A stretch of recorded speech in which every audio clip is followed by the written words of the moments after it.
Assalamualaikum warahmatullahi wabarakatuh. Kami dari kelompok 7 kelas B mata kuliah Ekonomi Produksi Pertanian akan mempresentasikan output frontier pada analisis faktor-faktor yang mempengaruhi produksi belimbing, studi kasus Desa Betokan, Kecamatan Demak, Kabupaten Demak. Berikut ini adalah output dari pendekatan The Final MLA Estimate.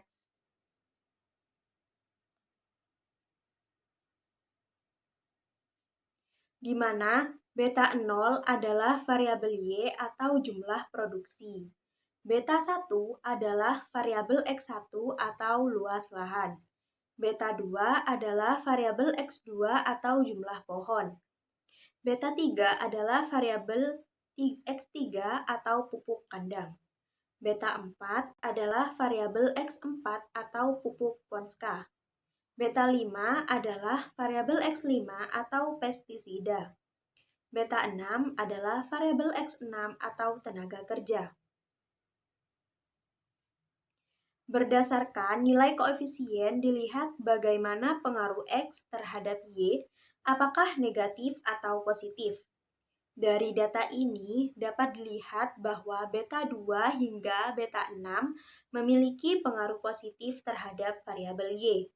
Sedangkan untuk beta 1 memiliki pengaruh negatif pada variabel Y. Berdasarkan T-rasio dilihat perbandingan T-rasio dengan T-tabel. Dari data ini dapat dilihat bahwa T-tabel sebesar 2,005 dengan 5%, maka diketahui bahwa beta 1 atau X1 0,897 lebih kecil dari 2,005. Yakni variabel luas lahan atau X1 tidak berpengaruh secara signifikan pada jumlah produksi atau variabel Y. Beta 2 atau X2 yaitu 0,457 lebih kecil dari 2,005, yakni variabel jumlah pohon atau X2 tidak berpengaruh secara signifikan pada jumlah produksi atau variabel Y. Beta 3 atau X3 yaitu 0,121 lebih kecil dari 2,005, yakni variabel pupuk kandang atau X3 tidak berpengaruh secara signifikan terhadap jumlah produksi. Beta 4 atau X4 yaitu 0,993 lebih kecil dari 2,005. Yakni variabel pupuk Ponska atau X4 tidak berpengaruh secara signifikan pada jumlah produksi atau variabel Y. Beta 5 atau X5 yaitu 0,101 lebih kecil dari 2,005, yakni variabel pestisida atau X5 tidak berpengaruh secara signifikan pada jumlah produksi Y. Terakhir, beta 6 atau X6 0,952 lebih kecil dari 2,005, yakni variabel tenaga kerja atau X6 tidak berpengaruh secara signifikan pada jumlah produksi atau variabel Y. Nilai gamma menunjukkan berapa persentase error yang disebabkan karena inefisiensi teknis. Dari hasil analisis menunjukkan nilai gamma 0,500 T-tabel sebesar 2,005 atau derajat kepercayaan 5%. Jadi nilai T hitung lebih kecil dari nilai T-tabel dengan 50,00%. Error term disebabkan karena inefisiensi. Selanjutnya akan dijelaskan oleh Khairul Anam NIM 54. Baik, di sini saya akan menjelaskan lanjutan dari rekan saya yaitu Atika.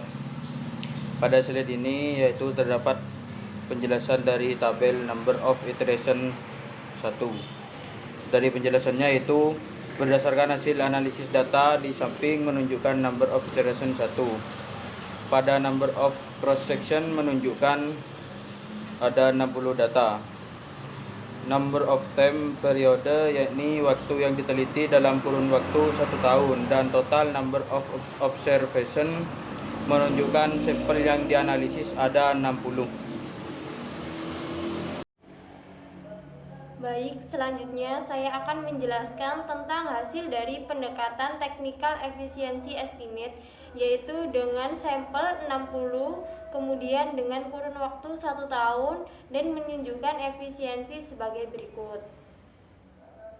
Nah, berdasarkan hasil analisis technical efficiency estimate tadi diperoleh, yaitu min efisiensi sebesar 0,979, yakni lebih besar daripada 0,8, dikatakan efisien secara teknis.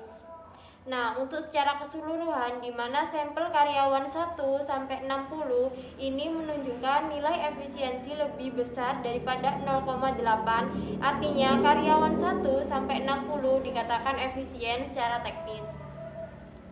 Sekian presentasi dari kelompok kami. Maaf apabila ada salah kata atau perbuatan. Wassalamualaikum warahmatullahi wabarakatuh.